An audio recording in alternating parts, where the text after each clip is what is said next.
नमस्कार बच्चों, मैं डॉक्टर मोनिका डूंगरवाल आज पारिवारिक साधन भाग 2 के अंतर्गत क्लासिफिकेशन ऑफ रिसोर्सेस अर्थात साधनों के वर्गीकरण के बारे में बात करने जा रही हूँ।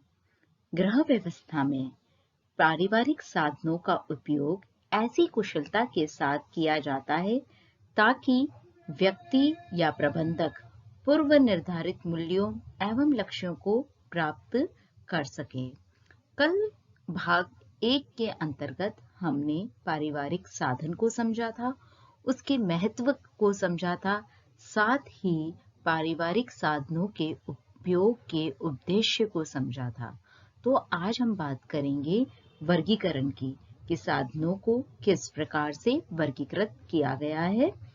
पारिवारिक साधनों का जो उपयोग है, हमने देखा था यदि पूर्ण कुशलता के साथ, निपुणता के साथ, विवेकशीलता के साथ एवं मितव्ययितापूर्ण तरीके से किया जाता है तो पारिवारिक लक्ष्यों और उद्देश्यों की जो पूर्ति है वह आसानी से हो जाती है। साधनों का जो वर्गीकरण है वह विभिन्न तरीकों के द्वारा किया गया है। इसमें निकेल एवं डोर्सी ने साधनों को मुख्य रूप से 2 वर्गों में बांटा है। एक है मानवीय साधन और दूसरा है अमानवीय साधन। निकेल एवं डोर्सी के अनुसार मानवीय साधन के अंतर्गत रुचियां, ज्ञान, कौशल, शक्ति, योग्यताएं एवं अभिवृत्तियां आती है, जबकि अमानवीय साधन के अंतर्गत समय, धन एवं सामुदायिक सुविधाएं आती है। ग्रॉस एवं क्रैंडल के द्वारा भी साधनों का वर्गीकरण किया गया है। उन्होंने भी साधनों को 2 मुख्य भागों में बांटा है, जो कि है मानवीय साधन और अमानवीय साधन। ग्रॉस एवं क्रैंडल के अनुसार समय, शक्ति, रुचियां, योग्यताएं, कौशल, ज्ञान एवं अभिवृत्तियां जो होती है वह मानवीय साधनों के अंतर्गत आती है। इसी तरीके से धन, भौतिक सुविधाएं व सामुदायिक सेवाएं अमानवीय साधनों के अंतर्गत आती है। अब हम बात कर रहे हैं नेक्स्ट क्लासिफिकेशन की, जो कि अध्ययन की दृष्टि के द्वारा किया गया है। अध्ययन में सुविधा की दृष्टि से पारिवारिक जो साधन है उनको मुख्यतः 2 वर्गों में बांटा जा सकता है या 2 वर्गों में बांटा गया है। यह वर्ग है मानवीय साधन और दूसरा है अमानवीय साधन। हम सबसे पहले बात कर रहे हैं मानवीय साधन। सर्वप्रथम हम बात कर रहे हैं मानवीय साधन की। मानवीय साधन जो होते हैं वह व्यक्ति के भीतर अंतर्निहित जो गुण है उन्हें कहा जाता है, यानी हमारे अंदर जो उपस्थित गुण हैं उन्हें मानवीय साधन कहेंगे। इसके अंतर्गत व्यक्ति व परिवार के सदस्यों के अंदर जो जन्मजात गुण है या जो अर्जित किए हुए गुण हैं वो दोनों ही चीजों को लिया जाता है। प्रत्येक व्यक्ति की मानसिक एवं बौद्धिक जो क्षमताएं होती है वह सीमित होती है, परंतु निरंतर अभ्यास के द्वारा या ज्ञान वृद्धि द्वारा इसे वह बढ़ा सकता है। परिवार के सदस्यों की रुचियां यानी उनका जो इंटरेस्ट है, उनका जो समय है, शक्ति है, ज्ञान है, कौशल है, चातुर्य है, अभिवृत्तियां हैं आदि सभी मुख्य मानवीय साधन होते हैं।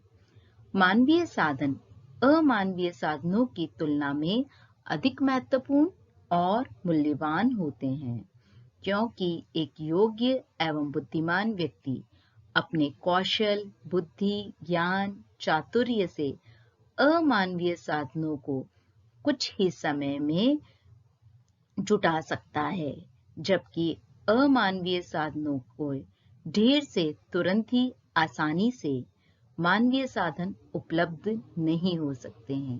कहने का तात्पर्य यह हुआ कि मानवीय साधन के द्वारा हम अमानवीय साधन को तो जुटा सकते हैं, पर अमानवीय साधनों के द्वारा मानवीय साधन को जुटा पाना मुश्किल होता है।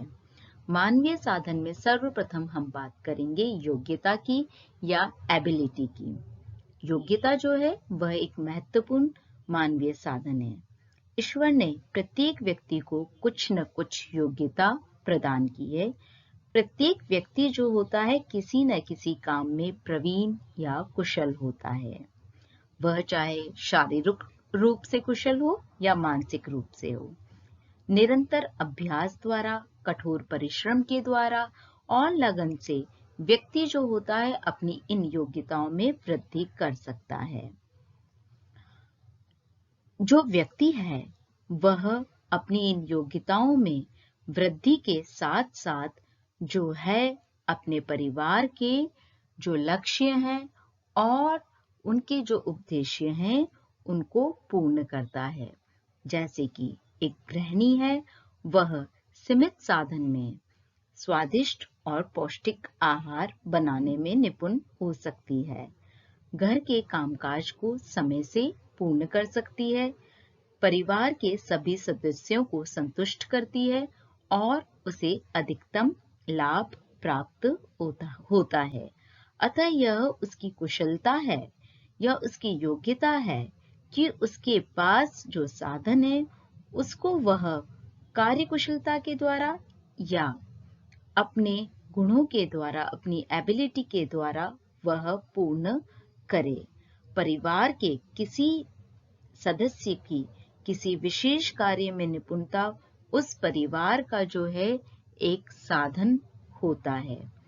इसको हम इस तरीके से भी समझ सकते हैं कि आपके पास या आपकी फैमिली में किसी को स्टिचिंग बहुत अच्छी आती है तो वो अपनी इस योग्यता को अभ्यास के द्वारा बढ़ाता है और आगे चलकर पहले छोटा बुटीक फिर बड़ा बुटीक खोल सकता है और अपने जो पारिवारिक लक्ष्य हैं उनकी प्राप्ति कर पाता है।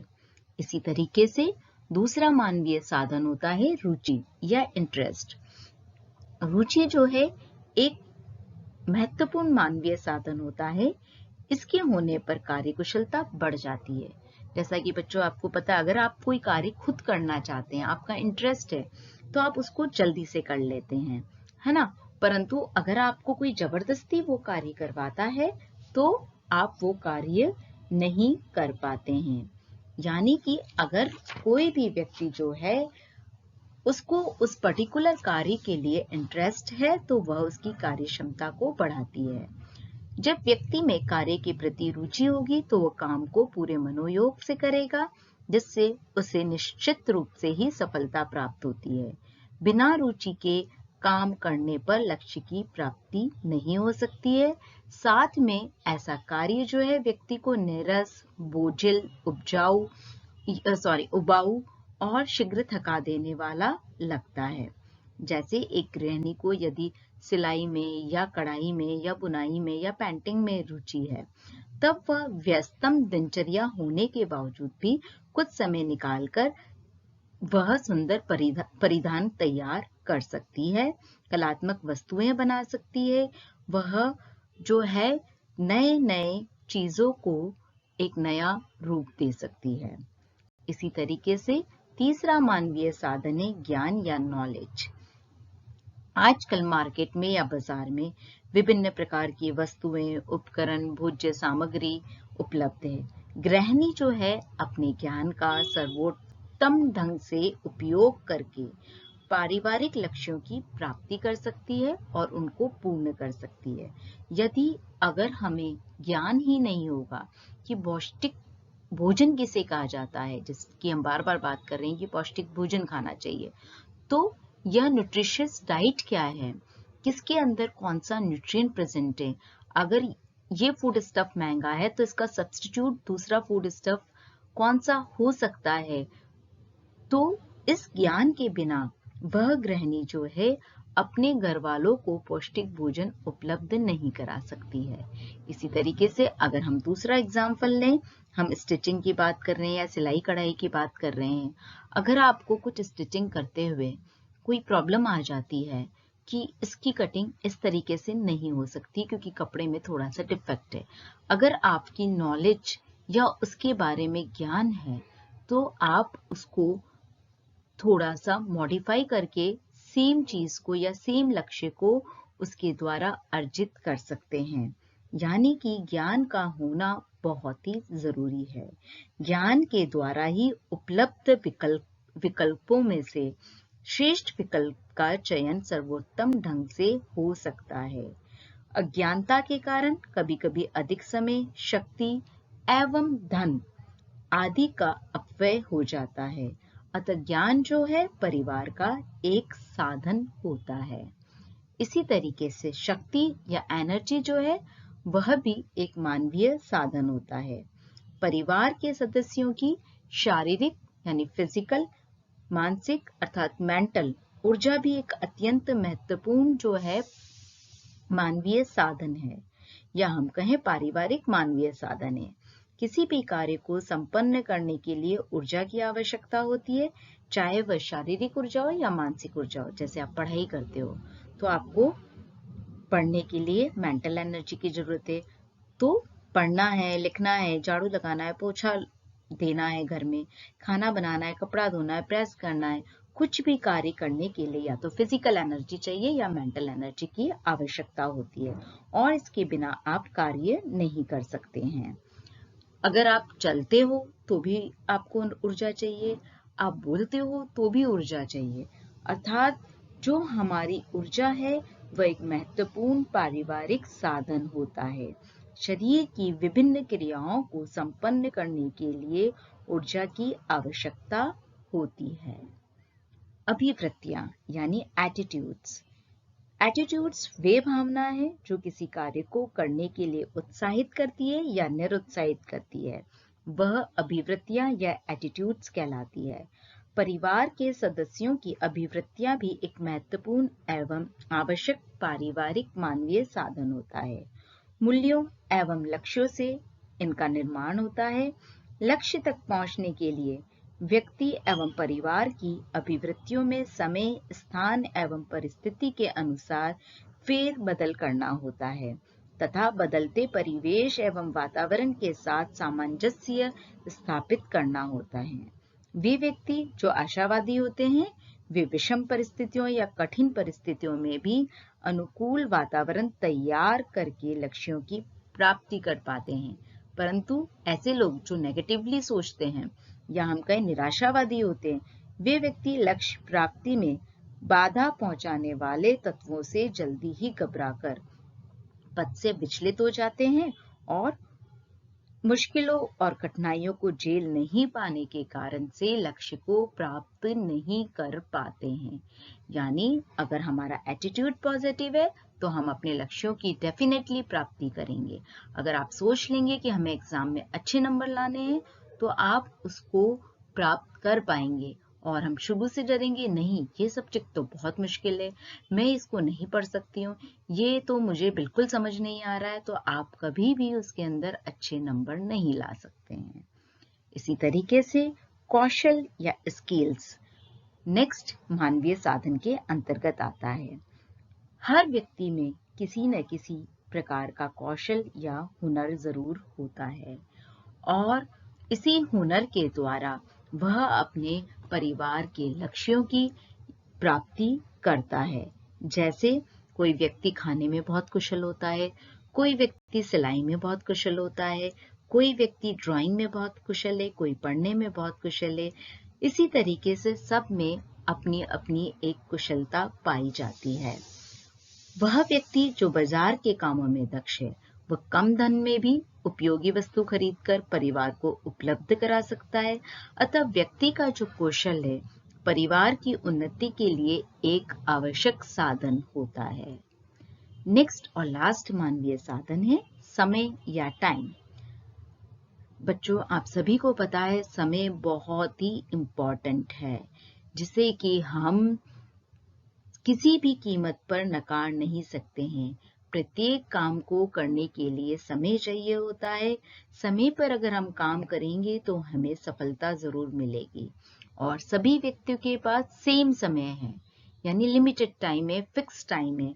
24 घंटे एक दिन में होते हैं तो सबको वो ही समय मिल रहा है। इतने ही समय में एक गृहिणी को अपने दिन भर का जो काम है या प्रत्येक काम को समय से निपटाना पड़ता है।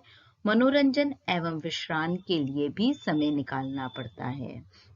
सभी विद्यार्थियों के पास भी सेम समय है, पढ़ने के लिए भी, लिखने के लिए भी और एग्जाम देने के लिए भी, और उसके बावजूद भी व्यक्ति के अंदर जो इनहेरेंट मानवीय साधन है उसके ऊपर यह डिपेंड करता है कि वह अपने समय को किस प्रकार से सदुपयोग कर रहा है। अगर व्यक्ति अपने समय का सदुपयोग करता है तो वह अपने लक्ष्यों की प्राप्ति कर सकता है। अगर आप अपने कोर्स को, आप अपने जो पूरा सब्जेक्ट है उसको समय का सदुपयोग करते हुए याद करते हैं, उसका रिवीजन करते हैं, तो आप एग्जाम में अच्छे नंबर ला सकते हैं। आप समय को पहले खराब कर रहे हैं, फिर लास्ट में जाके उस लिमिटेड समय में पढ़ने की कोशिश कर रहे हैं, तो कभी भी आप जो है एग्जाम में बहुत अच्छे नंबर लाके पास नहीं हो सकते हैं। यानी व्यक्ति को समय का महत्व समझना चाहिए। व्यर्थ लड़ाई झगड़ा या आमोद प्रमोद कर कर उस समय को बर्बाद नहीं करना चाहिए और न ही बाद में पछताना चाहिए। अब बच्चों हम बात करेंगे अमानवीय साधनों की।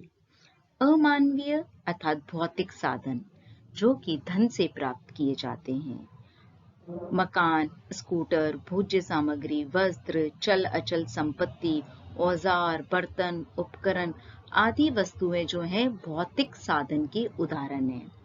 धन से प्राप्त होने वाली सभी सुविधाएं, भली वो घर हो, भली वो हॉस्पिटल हो, भली वो डाक सेवा हो, भली वो ट्रेन हो, मतलब यातायात के साधन हो, सभी भौतिक साधन के अंतर्गत आते हैं।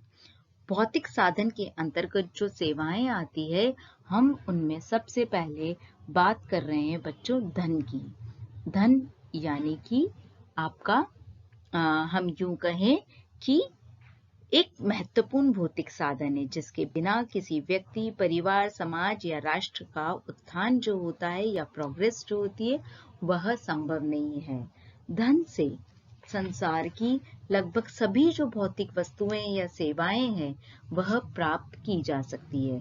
भली वो भोजन है, भली वो कपड़ा है, भली वो आवास है, भली वो फर्नीचर है, भली वह स्कूटर है, उच्च शिक्षा है, विदेश यात्रा है, सभी हम धन के द्वारा ही प्राप्त करते हैं।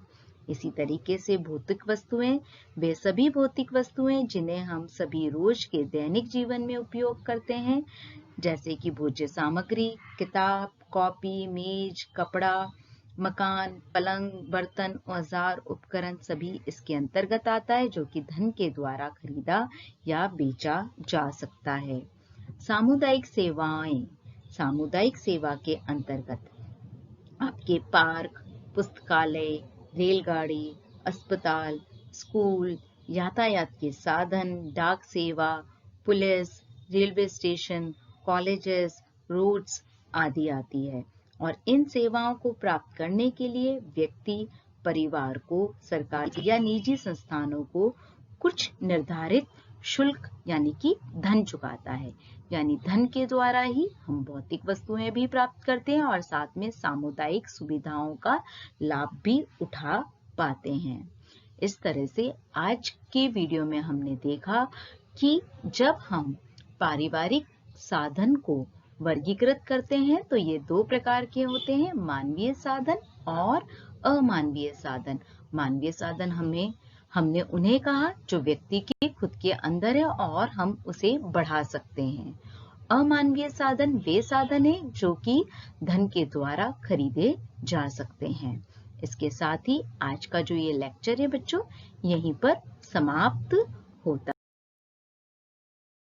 थैंक यू बच्चों।